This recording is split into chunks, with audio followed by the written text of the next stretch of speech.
After President Trump returned from his first overseas trip, he invited in a handful of congressional Republicans to discuss foreign policy.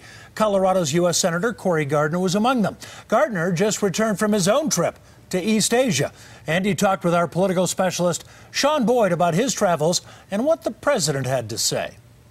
As chair of the East Asia Subcommittee, Senator Cory Gardner is among the nation's foremost experts on a part of the world that he says will represent more than half the world's population and global GDP in the next decade. That means that we'll have the largest standing armies around the globe.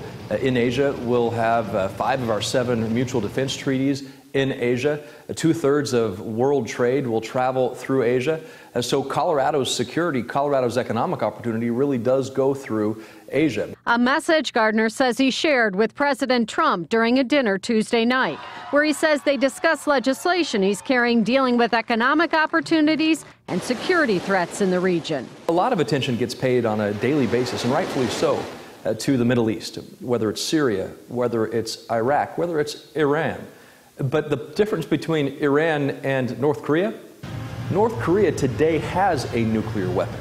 Gardner also raised concerns about the president of the Philippines, who he met with in Manila. Rodrigo Duterte's brutal crackdown on drugs has been praised by President Trump and condemned by human rights activists. The Philippines is a defense treaty ally of the United States, meaning that if the Philippines is attacked, the United States, by treaty, must come to its defense. And I'm concerned about the direction the Philippines is taking. I'm concerned about human rights issues in the Philippines. I'm concerned about extrajudicial killings. And those are issues that I brought up not only with the president of the Philippines, but brought up with the leader of the Human Rights Commission in the Philippines. These parts of the world, they need somebody other than China to turn to. And I believe the time for U.S. leadership, it's critical to show that now. We can't lead from behind, and that's what this effort is about. Gardner says he also talked to the president about trade opportunities in Asia. He says he met with the leaders of South Korea and Taiwan and says they specifically discussed expanding exports of natural gas from Colorado.